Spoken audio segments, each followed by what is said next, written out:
Zoom a la noticia. Hola, soy Hassan Nazar y esto es Zoom a la noticia en NTN 24, el canal internacional de noticias de latino para latino. Hoy haremos zoom a un grupo guerrillero que al parecer estaría resurgiendo en América Latina, Sendero Luminoso. En Perú hay gran preocupación por los recientes ataques de fracciones de la organización Sendero Luminoso en el centro-sur del país, específicamente en el Valle de los Ríos Apurímac y N, más conocido como el BRAE. Allí los rebeldes han asesinado a militares, derribado helicópteros y hasta robado armas del ejército peruano. El presidente Alan García ha salido a pedir calma y a decir que se tomarán medidas para acabar con los terroristas. Sin embargo, otros sectores dicen que la culpa de todo la tienen los grupos de narcotraficantes que están usando a los guerrilleros para combatir a la fuerza pública. ¿Qué sucede en realidad en Perú? ¿Volverán los tiempos de terror de Sendero Luminoso o se trata de un panorama diferente? Hoy Zoom a la noticia con la lente puesta en Perú y en Sendero Luminoso. Y también zoom a la actual situación de hambre en América Latina, que al parecer crece y crece cada día. Más de 53 millones de personas en Latinoamérica están hambrientas en la actualidad y se está llegando a graves extremos, como lo que sucede esta semana en Guatemala, donde su presidente ya decretó el estado de calamidad pública y pide ayuda internacional a gritos. Expertos y analistas se preguntan qué sucede en el continente, donde muchos países hacen compras gigantescas en armamento por billones de dólares, presentan cuadros de crecimiento económicos positivos y sin embargo el hambre no disminuye y lejos de esto aumenta gravemente. Hoy Zoom a la noticia analizará por qué pasan hambres millones de latinoamericanos, por qué no hay políticas contundentes para frenar esta situación. ¿Están algunos países de Latinoamérica realmente llegando al primer mundo o es esto un mito? Y por último, ¿a dónde van todas las ayudas que canalizan las organizaciones humanitarias?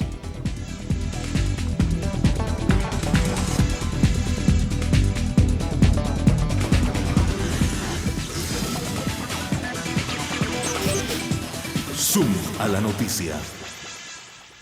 Para analizar estos temas están hoy con nosotros Camilo Herrera, Philippe Bolón y Miguel Gutiérrez. Bienvenidos a Zoom a la noticia. Les recordamos a ustedes también que pueden entrar a nuestra página web www.ntn24.com y desde allí enviarnos sus opiniones y votar por nuestra pregunta del día. ¿Cree usted justo que algunos países de América Latina inviertan millones de dólares en armas, mientras en otros, como en Guatemala y Haití, la gente muera de hambre? ¿Sí o no? Vote y también escríbanos sobre el desarrollo de nuestras discusiones y el análisis. No lo olviden, www.ntn24.com. Mucho ha sonado el tema del posible resurgimiento del grupo insurgente Sendero Luminoso en el Perú. Esto ha generado preocupación entre las autoridades y la población de este país, pues los ataques que se están presentando contra el ejército son cada vez más frecuentes. Algunos analistas afirman que la política antiterrorista del gobierno de Alan García es poco efectiva. Incluso relacionan a fracciones de Sendero Luminoso con bandas de narcotraficantes, lo cual ha sido desmentido, por supuesto, por la oposición. Cerca de 50 militares muertos y ninguna baja terrorista es el saldo de 11 meses de trabajo de las autoridades militares peruanas en contra de los senderistas que operan en la región del Valle de los Ríos Apurímac y N en colaboración con narcotraficantes. Según algunos analistas, este resultado es una clara muestra del fracaso de la política aplicada por el gobierno nacional desde diciembre de 2006 y que críticos afirman no ha servido absolutamente para nada. Y es más, incluso le ha ayudado a Sendero Luminoso para adquirir 40 y hasta 50% más de armamento que le roban a los militares. Para los expertos, Sendero Luminoso se ha convertido en los cuidadores del negocio del narcotráfico. Tienen espías por todas partes y ahora alcanzan los 400 hombres bien armados.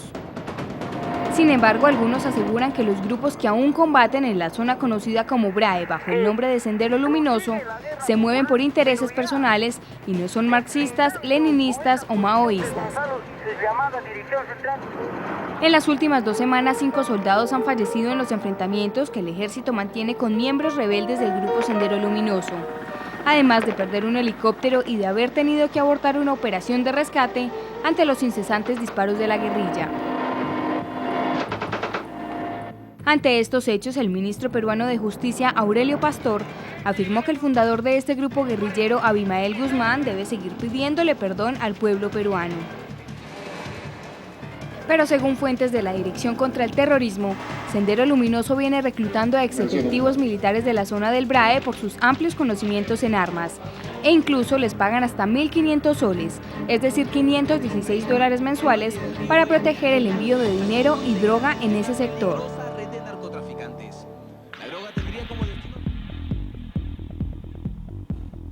Camilo, bienvenido. Pasan, buenas noches, ¿cómo están todos ustedes? ¿Cómo ve usted este resurgimiento de Sendero Luminoso? ¿Esto no era acaso un tema ya del pasado? Pues evidentemente se ve como un tema triste, que los antiguos discursos del marxismo y del maoísmo, y acompañados por todo el tema de la teología de la liberación que se dio en los 50 y los 60 en América Latina, hoy estén vinculados al narcotráfico y a ciertos discursos nuevos de pensamiento de izquierda que estén llevando otra vez a la inestabilidad a las naciones y llevando el discurso del terrorismo nuevamente a las agendas. La verdad es un tema preocupante, es un tema triste y Perú pareciera estar un poco desenfocado en el modo de actuar en torno a ese tema. Filip, bienvenido. Muchas gracias. Buenas noches, Hassan. ¿Cuál es su opinión sobre este resurgimiento de Sendero Luminoso de la manera como lo estamos viendo? Bueno, se ve, no se sabe si es Sendero Luminoso este VRA, pero lo que se ve, porque el Sendero Luminoso siempre ha continuado a existir en Perú con 100 hombres. En este momento estamos hablando de 400. Entonces todavía son grupos muy chiquitos. Lo que vemos es que las operaciones que están haciendo, las operaciones militares, robando armas, matando a policía y militares, son catastróficas. Entonces hay un resurgimiento justamente del terrorismo en Perú. Entonces, esto está muy ligado a lo que vemos en Lima en este momento, en Perú en general, es que hay una subida de lo que es la producción de cocaína. Entonces, está muy ligado al narcotráfico. Perfecto. Miguel, bienvenido. Este es un tema que usted conoce muy bien. ¿Cómo lo analiza? Bueno, la pregunta es si hay un resurgimiento o no. Personalmente pienso que no, no hay un resurgimiento. Sendero se mantiene desde su inicio de la lucha armada, solo que Sendero, como cualquier otro grupo armado, ha estado en proceso de transformación. Ustedes saben, empezó en los 80 con un discurso radical, con una postura militar a través de su fundador, Abimael Guzmán Reynoso, hasta su captura, 92. Y a partir de ahí ha habido obviamente divisiones que han llevado a que, digamos, haya como 3 facciones senderistas. Una que apoya a Guzmán en prisión por un acuerdo de paz, mientras que otro grupo apuntó a proseguir la lucha armada.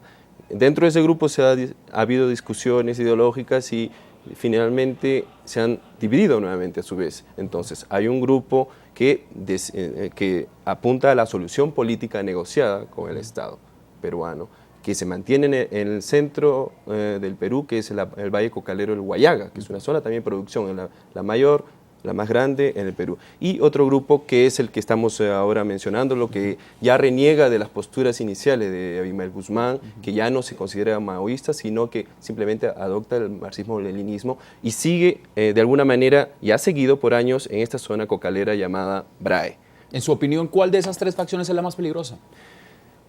Es difícil determinar porque ahora obviamente se diría que hay una actividad militar poderosa de este último grupo, la facción que está en el BRAE, pero esto obedece a una acción-reacción. Desde el inicio del gobierno de Alan García, de su segundo gobierno, decidió vamos a acabar con los remanentes senderistas. Desde hace un año hay un operativo militar que se llama Operación Excelencia 777, que era atacar ese punto, esa zona cocalera donde está Sendero, o este nuevo Sendero, y sacarlos.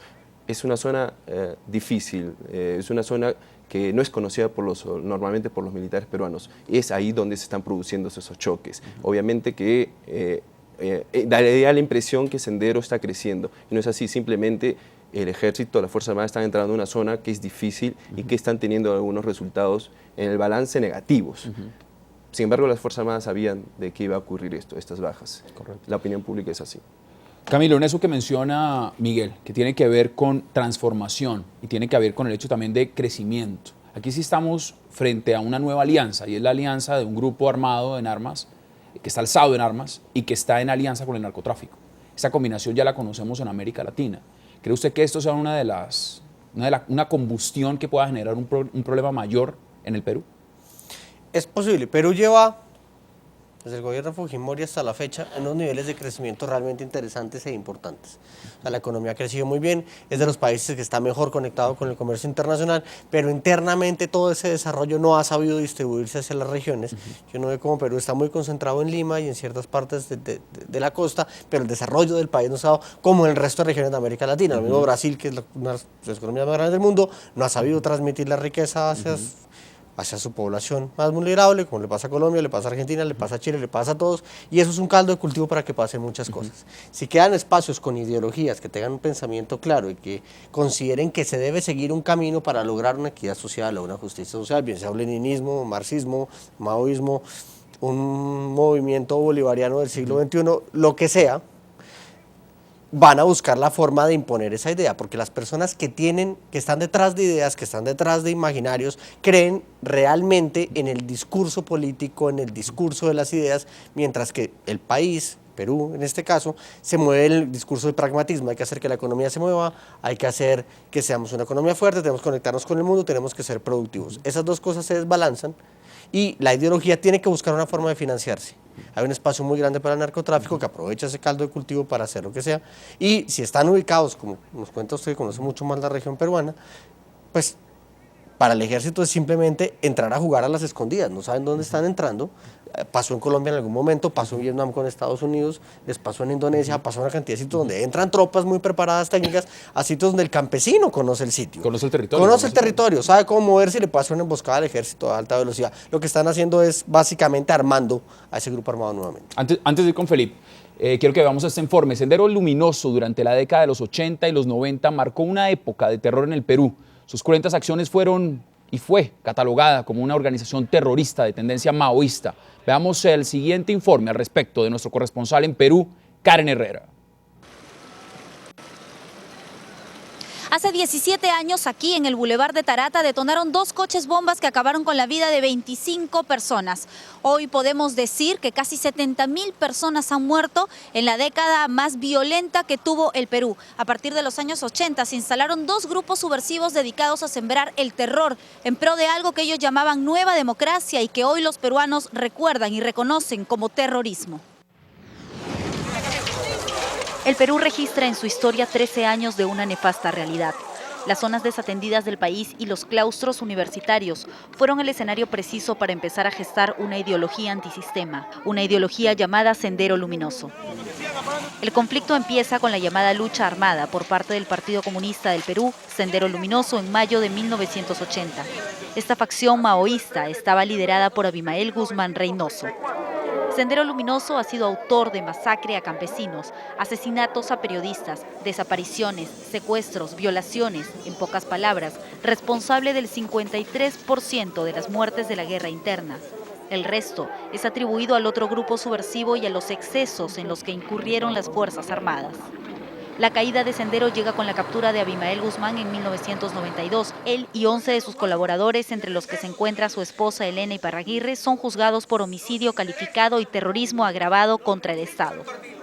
Iparraguirre, la número 2 de Sendero, acaba de presentar una queja ante el Poder Judicial para poder tener encuentro con su esposo, a quien, según su defensa, no ve desde el año 2006. Actualmente Sendero cobra presencia en los valles cocaleros del Perú con ataques a la policía y las Fuerzas Armadas. El gobierno asegura que se ha convertido en un binomio narco-senderista. En 1984, otra agrupación proveniente de la nueva izquierda peruana se levanta en armas, el Movimiento Revolucionario Tupac Amaru MRTA, al mando de Víctor Polay Campos. En el año 86, el MRTA trasladó su centro operativo a las zonas cocaleras del país, donde habría establecido alianza con el narcotráfico. Eso explicaría por qué versiones periodísticas indican que el computador personal del líder de las FARC, Raúl Reyes, consignaba información de nexos y financiamiento de las FARC al MRTA, aseveración en manos de inteligencia policial. Las 70.000 pérdidas humanas representan más del total de las muertes que el Perú ha sufrido en todas sus guerras, internas y externas, en sus 182 años de historia. El terrorismo le costó al Perú 26 millones de dólares. Para NTN 24, desde Lima, Perú, Karen Herrera. Miguel, ¿qué tanto ha sido la política neoliberal de Alan García? Y en ese sentido, en la región se sabe ampliamente que Perú reportó el incremento económico más alto el año pasado. Sin embargo, esa repartición y lo que menciona también Camilo en cuanto a la desigualdad que hay en los sectores sociales ha generado también en parte el resurgimiento tan fuerte de estos grupos. Bueno, ustedes saben que el presidente Alan García como candidato ingresó con un discurso distinto, un discurso de centro, socialdemócrata, y al momento de serse presidente cambió totalmente en la práctica, ¿no? Y ahora obviamente estás en la parte, digamos, lo consideran como si fueran llevando un poco la política neoliberal, mucho más incluso a aquellos que se consideran neoliberales. Ahora, si hay una conexión entre estas reformas neoliberales que ya fueron iniciadas por Fujimori y continuadas por Alejandro Toledo, si hay una conexión con Sendero, no creo que haya una conexión directa. Efectivamente, hay una desigualdad que no ha logrado todavía ser resuelta por estas reformas, ¿no? Son desigualdades económicas, sociales terribles. Estábamos hablando hace unos años de la mitad del país era pobreza, y pobreza extrema en el porcentaje, claro. Entonces, obviamente que Sendero está ahí latente y otros grupos van a estar latentes por esta cuestión que no está resuelta por estas políticas llevadas a cabo. Felipe. No, para mí este nuevo grupo, bueno, lo dice Ellen justamente, la segunda de Sendero Luminoso, que no reconoce este grupo. No hay ideología, justamente. En la época cuando nació Sendero Luminoso, era la misma época que yo me mudé y empecé a vivir en Lima. Entonces empecé a vivir en Perú y conocí esto desde adolescente. Había una ideología, había una situación justamente que acaba de tener un gobierno militar, entonces estaba llegando Belaúnde llegó este grupo que quería tomarse el poder justamente con una ideología marxista, después leninista, después hasta guzmanica. Entonces, y sí, y entonces con esto lo que vemos ahora es justamente se harían con quién, con los narcotráficos, que no tienen la misma ideología, justamente es una ideología puro de dinero, pura capitalista. Entonces vimos que justamente el grupo Tupac Amaru había empezado esos nexos para tener armamentos. Ahora vemos que el armamento eso directamente lo roban y están protegiendo justamente las zonas coquereras y están apoyando directamente a los narcos. Entonces no creo que realmente hay una ideología socialista detrás. No creo que haya este movimiento, es más bien un grupo armado protegiendo a los narcos, haciéndose pasar por socialista, comunista. Solamente esta ideología me parece falsa, porque no vemos lo que están haciendo con los campesinos. Se trata de un grupo de 400 hombres, más o menos. Pero no se puede también analizar, como lo ven muchos analistas, y es un tema de una región del país que es supremamente pobre. ¿Pero qué están haciendo para la población? Pero justamente son campesinos indígenas que la única posibilidad que tienen de salir adelante, como sucede de pronto en otras zonas del país y sucede en la región, en Colombia, por ejemplo, es el cultivo de la hoja de coca. Pero no son campesinos. Y en ese sentido no hay inversión social, y al no haber inversión social no es simplemente una discusión de tipo militar frente a un grupo alzado en armas, sino de un contexto social muy importante donde hay una población vulnerable que no tiene otra alternativa económica sino que entrar al narcotráfico. Pero ellos no son vulnerables, justamente, son ex policías, son gente de la Armada, como lo dice en el reportaje. Miguel. Es decir que... Yo creo que efectivamente, como me decías, hay una economía de la droga y de la cual viven muchos realmente pobladores que están en la zona y otros que acuden a ese lugar que de alguna manera son gente que viene de zonas rurales no atendidas por el Estado, donde no ha estado el Estado realmente. Ha pasado la violencia política, ha disminuido en gran parte, pero el Estado no llega. Entonces, ¿cuál es la economía que permite subsistir a la gente? Es esa, la coca, e incluso los hijos de esos campesinos que cultivan sus pan llevar, papaya, cacao, también coca, los hijos terminan siendo transportadores de la pasta elaborada hacia la costa por ganarse $20 por kilo. Entonces hay un problema social ahí y de alguna manera designar todo eso como narcoterroristas es de alguna manera reducir un poco el análisis, ¿no? Y verlo en el plano militar menos aún. Camilo. Sí, no, yo le quería preguntar a Miguel, es que tengo una duda. Hace 2 o 3 años hubo un gran temblor en Perú, ¿no es cierto? Una región, ¿cómo se llama la región? Ica. Ica. Eso tuvo que haber desembocado en muchas cosas. Yo recuerdo que en ese momento el gobierno peruano le pidió al gobierno colombiano que le ayudara en el tema de la estructuración de la recuperación de la zona en torno a lo que pasó en Armenia, en Colombia. Pero eso sí causó un problema de marginalidad muy fuerte en la zona que de por sí era marginal y era deprimida.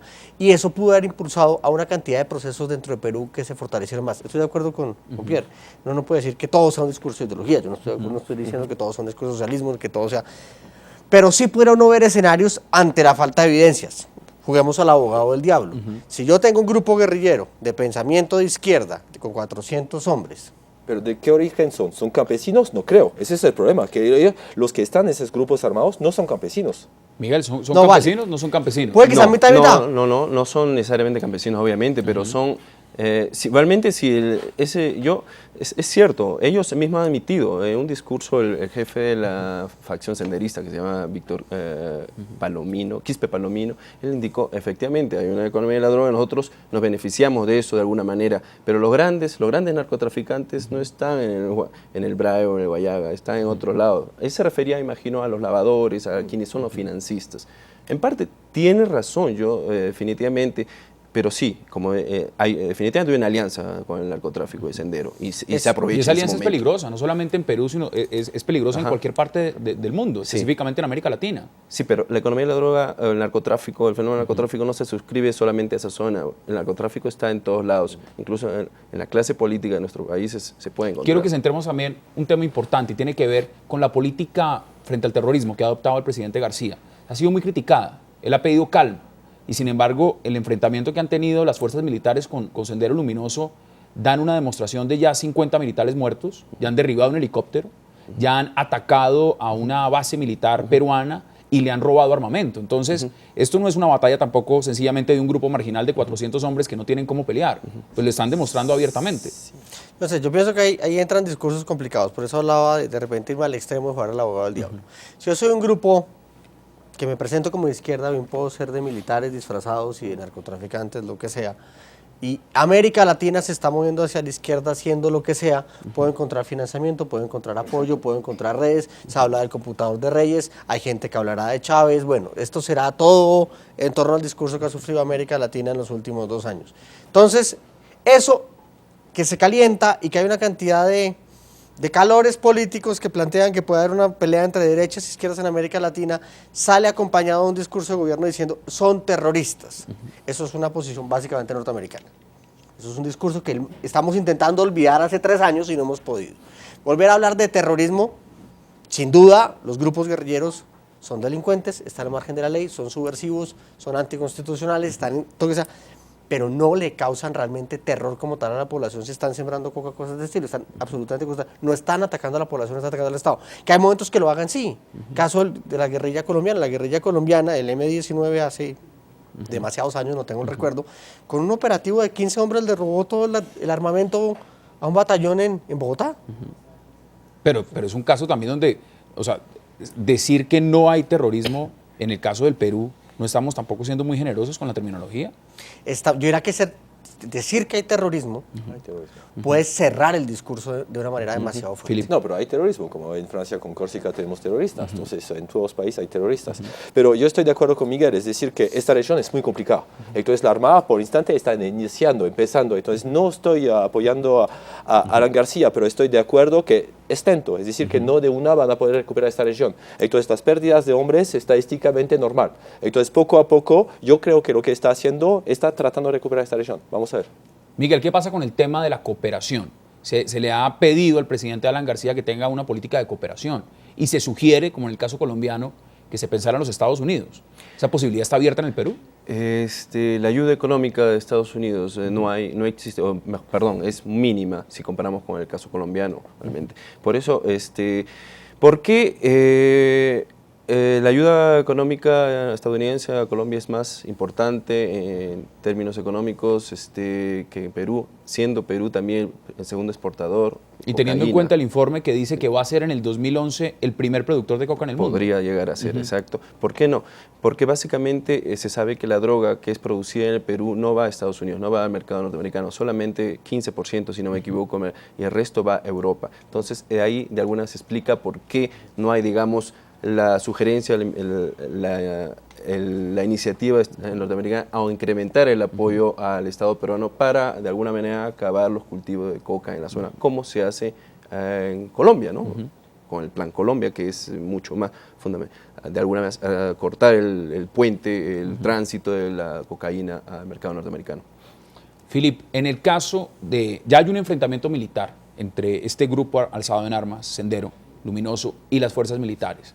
Pero también han venido quejas profundas de la población civil que está en medio del fuego cruzado. Se ha dicho de que hay violación de los derechos humanos de parte de las fuerzas militares. que no, en la medida en que están combatiendo a estas fuerzas insurgentes en una zona donde no hay presencia del Estado, donde prácticamente es una zona selvática, que esto está convirtiendo todavía, le está dando mucha más poder y mucho más auge a Sendero Luminoso en el sentido de que está adquiriendo el respaldo de la población. ¿Cómo analiza usted esto? No, quería hablar de una anécdota. En la época se decía que el grupo Tupac Amaru era el único grupo en el mundo que respetaba los acuerdos de Ginebra. Entonces era interesante ver que un grupo terrorista armado está respetando, y vemos que más o menos unos 2-3% de los muertos que están otorgados de los diferentes grupos fueron de Tupac Amaru. Pero no, lo que vemos es que en este momento obviamente la población está a la mitad, y entonces estamos hablando de mucho dinero, estamos hablando de narcotráfico, estamos hablando de la región, una región de más producción, no está mayor, pero una región más de producción de cocaína a nivel mundial. Entonces ya empieza a ser una parte importante. Entonces el que se mete a la mitad, por supuesto va a tener problema.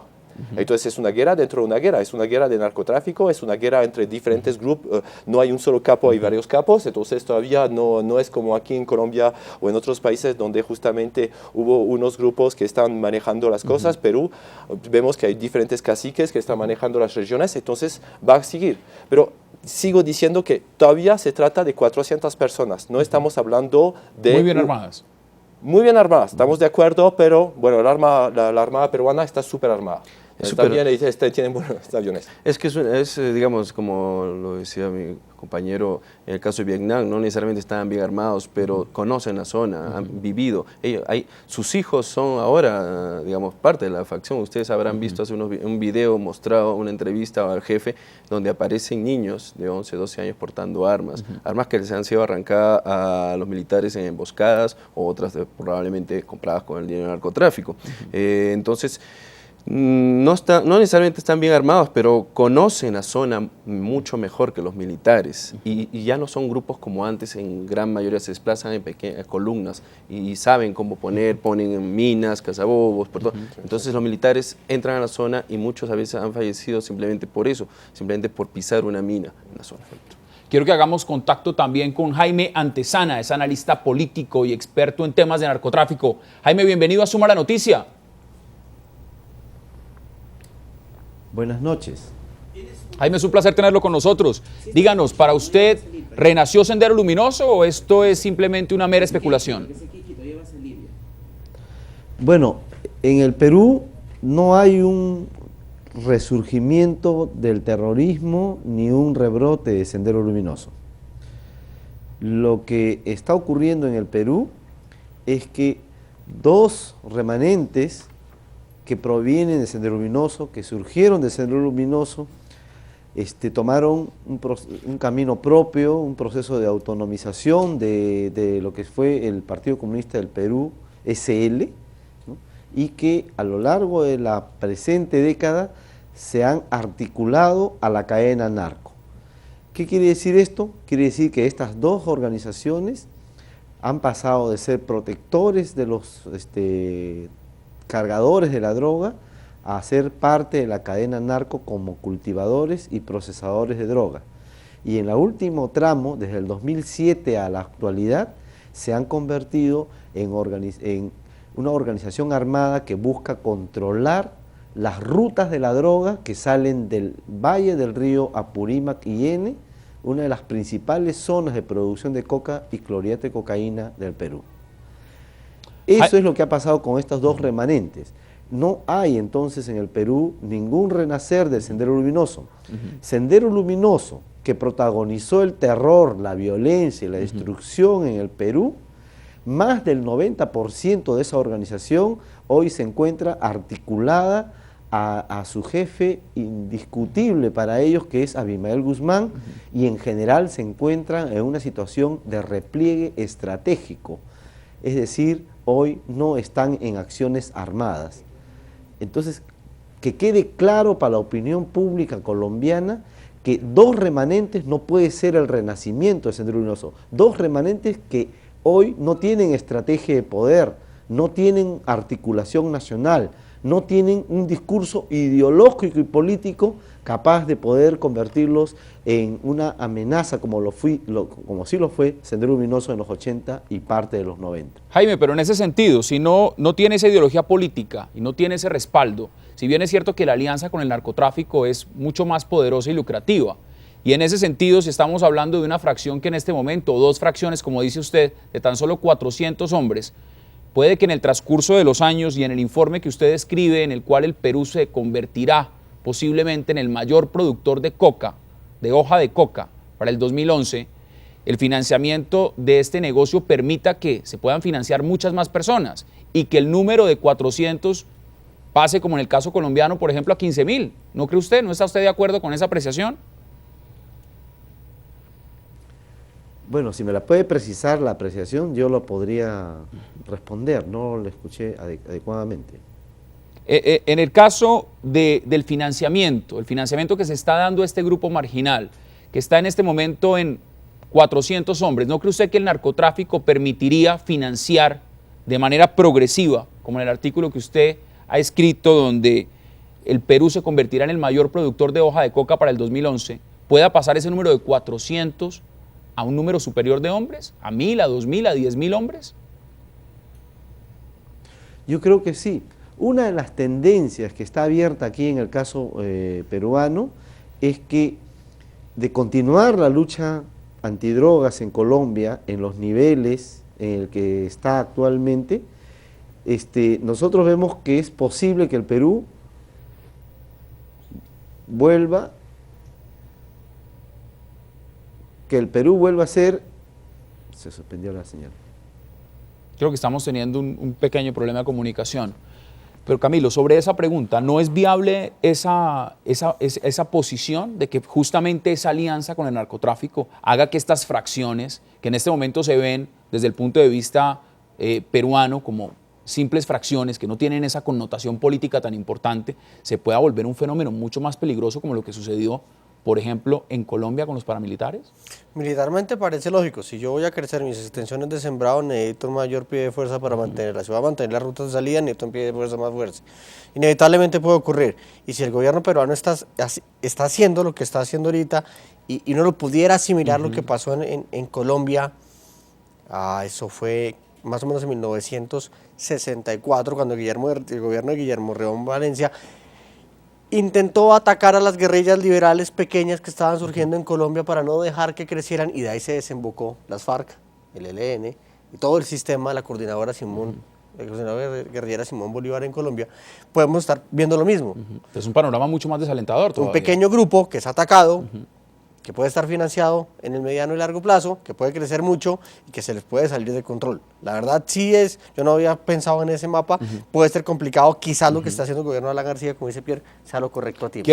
O al menos que compren el gobierno, entonces ahí no tienen que tener tantos hombres armados. Miguel, en un sentido, también que es importante mencionarlo, ¿por qué surge esto justo en una época electoral y cuando está en el periodo de las elecciones presidenciales Keiko Fujimori? Y teniendo en cuenta que fue justamente Fujimori padre quien acabó con Sendero Luminoso, o hipotéticamente, porque quedan dos fracciones, fue el que desmanteló completamente a este grupo alzado en armas. Hay que recordar que dos de los logros que supuestamente tuvo el presidente Fujimori fue el control de la subversión, del terrorismo, y el control de la inflación, la estabilidad económica. Y de eso, de alguna manera, los partidarios y básicamente el partido ahora que apoya a Fujimori, en este caso representado por su hija, siempre lo toman en cuenta, es como su caballito de batalla para de alguna manera decir, miren, lo que está pasando ahora es por culpa de eso, por los otros gobernantes. Si hubiera estado Fujimori, hubiera seguido, no hubiera cambiado las cosas. Entonces, de alguna manera, eso es lo que dicen, pero es muy difícil precisarlo realmente. Yo creo que Sendero nunca terminó o los remanentes o lo que se llama, nunca terminó de desaparecer. ¿Sí? Entonces, ahora, lo que pasa es que el fenómeno del narcotráfico, el fenómeno de la subversión es un tema que que se pone en la agenda política cada vez que ocurre hechos como lo que ha habido y que entre políticos de oposición se utilizan para desacreditarse, para utilizarlo de alguna manera, para de alguna manera incrementar sus bonos. Ahora el gobierno de Alan García es objeto de críticas, obviamente, por lo que ha pasado, por haberse derribado un helicóptero y la muerte de soldados. Entonces, partidarios de Fujimori indican esto es lo que va a seguir pasando si no se elige a Fujimori. Eso es lo que quiero preguntarle justamente a Jaime. Jaime, sobre esa posición del tema electoral y el hecho de que Keiko Fujimori sea candidata a la presidencia, ¿cree usted que tenga esta situación de Sendero Luminoso que haya salido a relucir en este momento tiene esa connotación política para favorecer en las elecciones? Yo creo que sí hay sectores de este movimiento que están tratando de vender la idea de que aquí en el Perú lo que está habiendo es este rebrote de la subversión y por lo tanto tratar de que esto les sirva como un activo político para que la candidatura de su hija pueda ganar muchos más sectores, porque evidentemente aquí en la memoria colectiva del Perú todavía se recuerda que Fujimori derrotó a Sendero, lo cual es una verdad maciza. O sea, que en el gobierno de Fujimori se derrotó a Sendero Luminoso. Sendero Luminoso fue derrotado el año 92. Ellos mismos lo aceptan, los senderistas, que fue derrotado y ese año se acabó la guerra, ¿no? Ese año se acabó la llamada guerra popular aquí en el Perú, ¿no? Entonces, evidentemente lo que estamos hablando ahora son de remanentes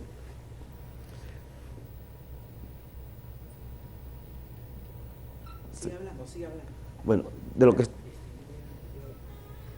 Creo que vamos teniendo ahí de nuevo fallas. Quiero agradecer de todas formas a Jaime Antesana su participación aquí en Suma la Noticia. Después de la siguiente pausa comercial nos acercaremos a un flagelo que golpea duramente a América Latina, el hambre, situación que ha llevado a que países como Guatemala decreten el estado de calamidad pública como medida para enfrentar esta crisis alimentaria y de nutrición. Pero sabremos más en un momento aquí en Zoom a la Noticia.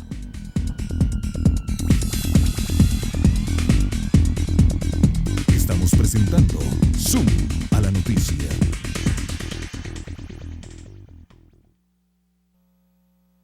Siga con Zoom a la Noticia.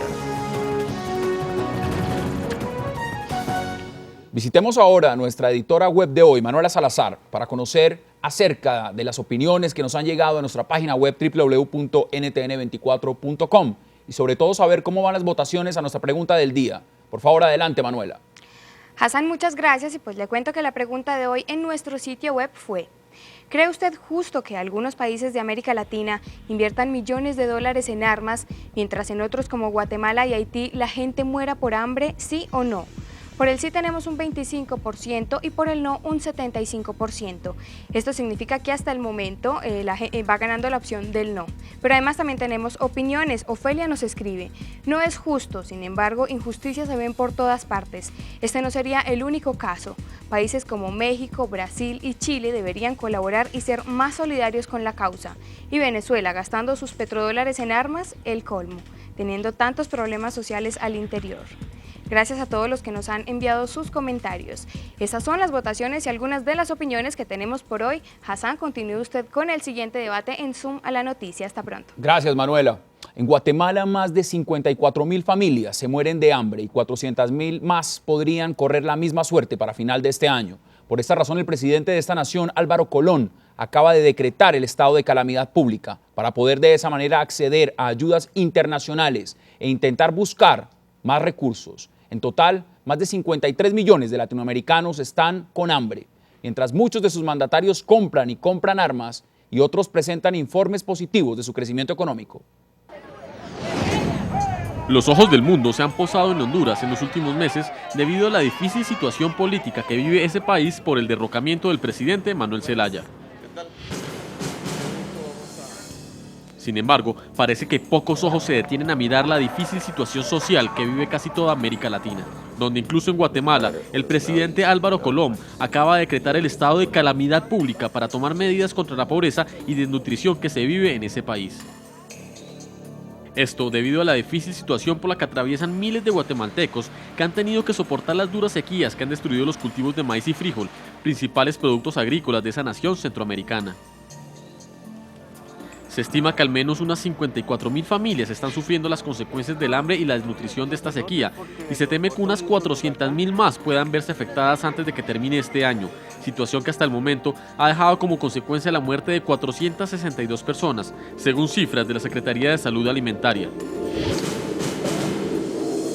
Sin embargo, este no es el único país que atraviesa por una situación similar, pues según cifras presentadas por la CEPAL el año pasado, se estima que en América Latina y el Caribe, el 33.2% de la población, lo que equivale a 182 millones de personas, vive en la pobreza, de las cuales 10 millones de niños viven con desnutrición crónica, cifra que aumentó con respecto a las presentadas en 2007, pero que se teme puedan aumentar al finalizar el 2009 por la grave crisis económica por la que atraviesa el continente.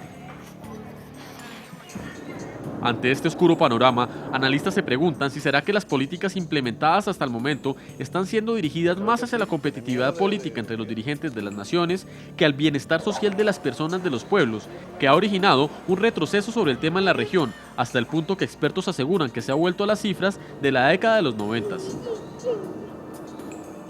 ¿Será que se le seguirá dando más prioridad al regreso de un mandatario derrocado que ve cada día más lejos volver a su país o a la carrera armamentística que se vive en la región que a las personas que día a día mueren de hambre por la ineficacia de las malas políticas implementadas? Hagamos contacto con Pascual Amezquita, es catedrático universitario, experto en economía latinoamericana. Pascual, bienvenido a Suma la Noticia. Gracias, muy amable.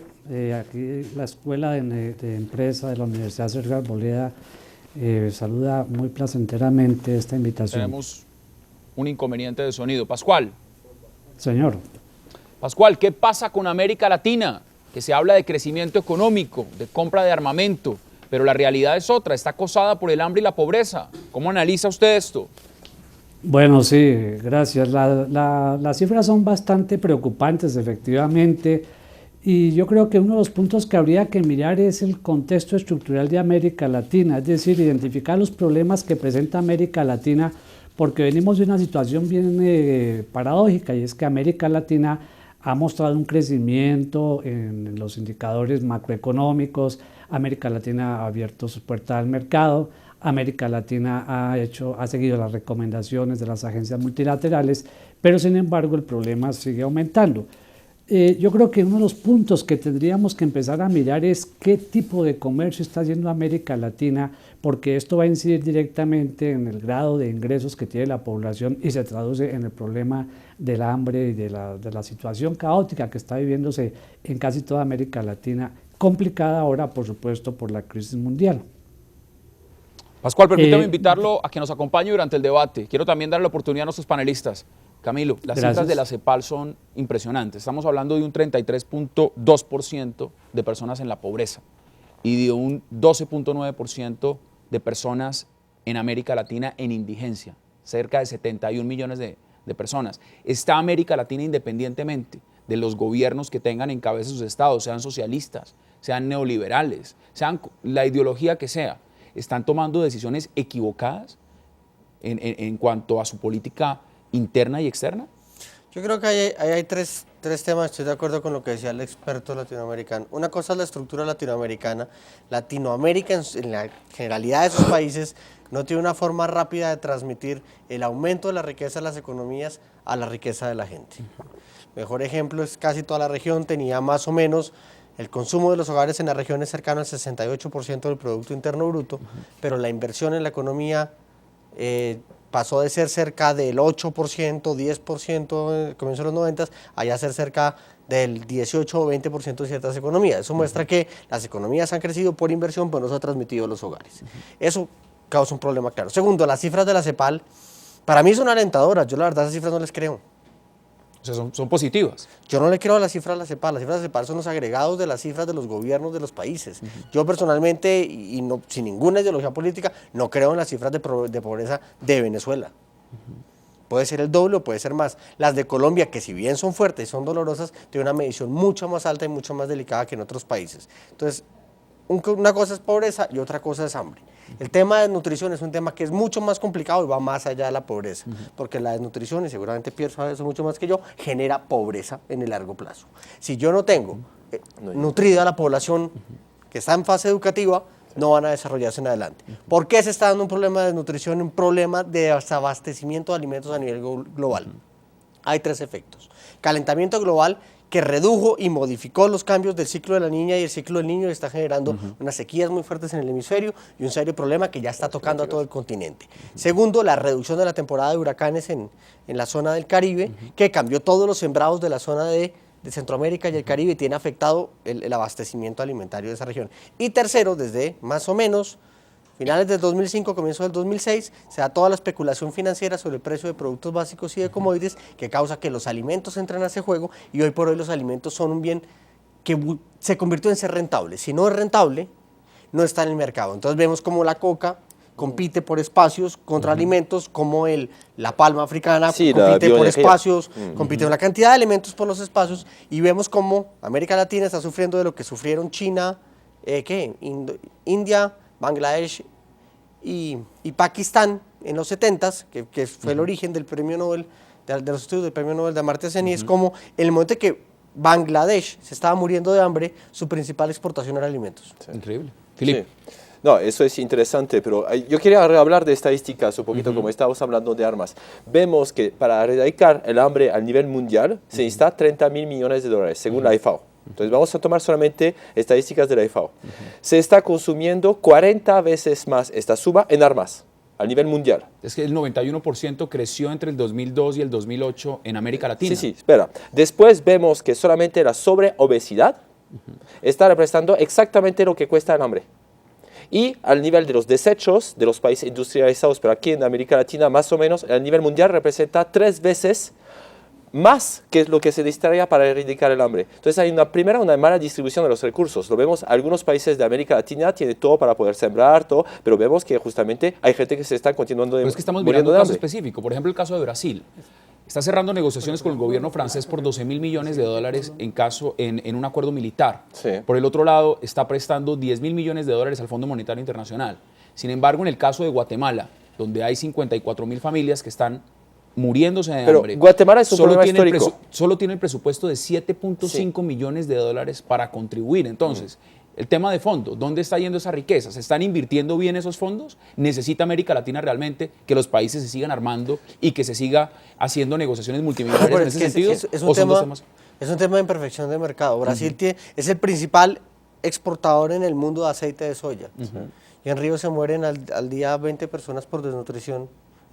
Pero la tasa poblacional no lo hace tan representativo como en el caso de Guatemala, porque el caso de Guatemala es un país mucho más pequeño. Es que una persona muera por desnutrición. Sí, pero Guatemala el problema es que geográficamente, donde está ubicado, tiene todos los huracanes que le pasan encima. Vemos que los últimos huracanes todavía no lograron construir las casas. Entonces, históricamente y conjunturalmente es un país que tiene problemas justamente, pero Brasil justamente vemos que es una mala repartición de las riquezas. Antes de ir con Miguel, Pascual, ¿cuál es su análisis sobre estas posiciones que tenemos acá en estudio? Sí, realmente el primer punto que hay que analizar es el de la distribución de la riqueza, porque déjenme, doy 2 datos más. A nivel mundial, en cada año mueren 15 millones de niños, es decir, mueren más niños que lo que en promedio murieron durante la Guerra Mundial. Y diariamente son 3.000 niños que mueren de hambre. ¿Eso qué tiene? ¿Cuál es la causa? Es un problema de la distribución de la riqueza, porque lo que dice el presidente Colom, allá hay alimentos, él sí hay alimentos, pero no hay recursos para comprarlos, de manera tal que es un problema de una parte de redistribución de la riqueza en los países. En América Latina se han acentuado los modelos impositivos que desfavorecen a los sectores de menos recursos y favorecen la concentración de riqueza, que ese es el caso, pues en particular de Guatemala, que tiene una de las concentraciones de riqueza más altas de América Latina, y en general en América Latina la tendencia no ha caído. Puede que haya habido crecimiento, pero si el crecimiento se concentra en pocas manos, pues el resultado es tan grave como el que estamos viendo, y es que la gente se muere de hambre. Pascual, pero porque entonces en el caso, perdón interrumpirlo, en el caso que menciona entonces Camilo, que no cree tampoco en las cifras de Venezuela. Venezuela es un país donde se está de una u otra manera con una política mucho más socialista, donde se está tratando de cambiar justamente esa diferencia y esa política agresiva neoliberal. Entonces, ¿cómo hacemos en ese caso comparándolo con Venezuela? Es que es una política, hay una tendencia que se está imponiendo. Por ejemplo, la crítica que hace Obama pues en la potencia es que la distribución de la riqueza allá mismo en Estados Unidos no es la mejor distribución de la riqueza, tiene que ver con un modelo que cambió la forma impositiva en el mundo, en Estados Unidos y en América Latina. Si uno mira los índices de pobreza y de distribución de la riqueza en América Latina bajo el modelo cepalino, bajo el modelo keynesiano, no era tan dramática como hoy. Y en el caso de Estados Unidos igualmente ocurre lo mismo, y es que en la época dorada de Estados Unidos, una de las características era que la población mantenía un alto nivel de consumo. Eso ha venido cambiando, y esos son los problemas estructurales que digo yo sería necesario mirar, además del problema del desarrollo, porque otra cosa es, bueno, supongamos que hubiera una adecuada distribución de riqueza, pero ¿hay la riqueza suficiente en América Latina como para que la gente esté bien, o terminaríamos todos en un nivel de pobreza supremamente bajo? Ese es otro cuestionamiento que yo hago, y es el modelo mismo que estamos adoptando, es un modelo que es una trampa de pobreza para el conjunto de América Latina. Porque si uno mira los precios de los alimentos han venido cayendo secularmente, es decir, si uno mira 40 años atrás, los precios de los alimentos han venido cayendo, los precios de las materias primas han venido cayendo, los precios de los commodities en general han venido cayendo, de manera tal que estos países exportan más volúmenes, pero reciben cada vez menos recursos. Entonces, ¿cómo distribuyen esa riqueza? Entonces, si a eso del que se produce poco y a precios muy bajos se le suma que los procesos de redistribución de la riqueza internos son malos, pues ahí está una de las consecuencias, y es gente muriéndose de hambre. De otra parte, hay otro problema que hay que mirar, y es el crecimiento en América Latina. ¿De qué depende? En buena parte depende de crear grandes conglomerados, grandes asociaciones empresariales que no crean empleo. Permítame interrumpirlo en ese punto, Pascual, para darle también la oportunidad a Miguel. Miguel, hay algo dramático de lo que menciona el presidente Colón en Guatemala, y es el hecho de que hay alimentos, pero aquí lo hemos mencionado, Camilo también lo mencionó, los alimentos están, pero está el índice de pobreza, que las personas no tienen la capacidad de adquirir esos alimentos. Esto no sucede únicamente en Guatemala, sucede en todo el continente, en América Latina. Eso nos lleva probablemente en mi caso, a pensar que hay un problema de fondo. Cuando escucho el discurso del presidente guatemalteco, indica que hay malnutrición, hay un alto índice producto de sequías y crisis económica internacional, debo entender eso, pero esos índices de malnutrición y pobreza existen desde hace mucho tiempo, por lo menos en el caso de Guatemala. Es un país que no ha logrado constituirse realmente, y digo en el sentido que las desigualdades se mantienen. Había una guerra de 36 años, una guerra civil, 36 años, duró hasta el 96, y posteriormente había una supuesta calma. Se habla hay un discurso de, bueno, y cifras macroeconómicas, como el experto indica, que alientan que hay un salto a la modernidad, pero eso no de alguna explica lo que está pasando. Entonces no es la sequía, no es la crisis económica, el problema de fondo es que son desigualdades y la redistribución que no se ha hecho hasta el momento en ese país como en muchos otros. Entonces nos lleva a pensar si realmente los modelos económicos, cual sea, no están funcionando o no. Quiero también que toquemos brevemente un punto, Filipe, está relacionado con las economías emergentes. En América Latina en este momento México y Brasil son miembros del G20. Brasil forma parte del BRIC, es una economía emergente fuerte. Sin embargo, se alega que para pertenecer al primer mundo, al desarrollo, América Latina está saliendo a flote, que ya hay países que forman parte de ese bloque. Pero al ver estos informes, ¿no nos damos cuenta de que eso es un mito? De que en realidad la región, por más de que trate de hacer comercio y que tenga grandes negociaciones con el mundo exterior y con las potencias, ¿todavía está sumida en la pobreza? Hay parte de Brasil es un continente, eso es el problema. Pero quería hacer un informe también, es decir, que lo que no hay que olvidar a nivel de agricultura es que la industria agroalimenticia hizo como sea pasos fenomenales. En este momento la tecnología en la agricultura ya existe, entonces sabemos que hay maneras de poder erradicar esta hambre. El problema es de logística también, lo vemos en diferentes países donde no hay la manera de mandar esos alimentos a otro tipo de población. No es un problema de precio, el precio viene del problema del transporte también, pero es una voluntad política, eso es cierto. El caso de Guatemala, el caso de Brasil es una voluntad política. ¿El caso de Haití? El caso de Haití, porque vemos que Brasil justamente hay regiones que están sumamente desarrolladas al nivel de Europa o de Asia, pero hay otras regiones justamente de un nivel de pobreza. Perfecto. Y en otros países de América Latina. Quiero darle brevemente la oportunidad a Pascual Amezquita de concluir con ese tema. ¿Qué podemos concluir, Pascual?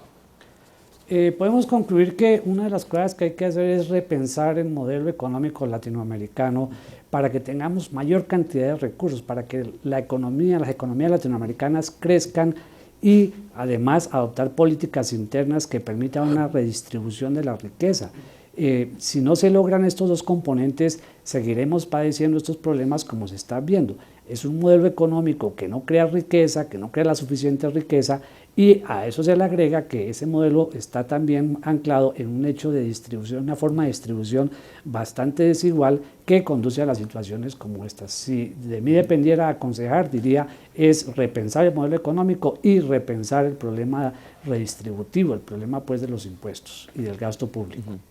Pascuala Mezquita, gracias por acompañarnos en Suma la Noticia. Brevemente, Camilo, para concluir. Hace una semana sesionó en Bogotá la Comisión Nacional de Estadísticas. Se reunieron todos los Institutos Nacionales de Estadísticas de América Latina y votaron un perogrullo. El 33% del gasto de los hogares de América Latina se destina a alimentos. Solamente Chile tiene un 22% de gasto destinado a alimentos, mientras que Perú llega a niveles del 45% de gasto destinados a alimentos. Mientras que Europa y Estados Unidos en ninguno de los casos supera el 10%. Eso es una cifra impresionante. O sea, eso muestra un dato. Entonces, eso nos lleva a lo que quizás era el comienzo de esta conversación. Desafortunadamente, siempre estos programas son cortos. Segundos. América Latina está yéndose a la seguridad nacional para afrontar el problema que va a tener de seguridad alimentaria. Sí. Ahí están esas posiciones, no alcanzamos, Filip. Para la próxima será, ahí están esas posiciones. Gracias. Y hasta aquí llegamos con esta emisión de Suma la Noticia. Gracias a nuestros analistas invitados hoy en estudio, Camilo Herrera, Philippe Bolón y Miguel Gutiérrez. A todos nuestros contactos alrededor del mundo. A usted, nuestros televidentes, gracias y hasta una próxima oportunidad.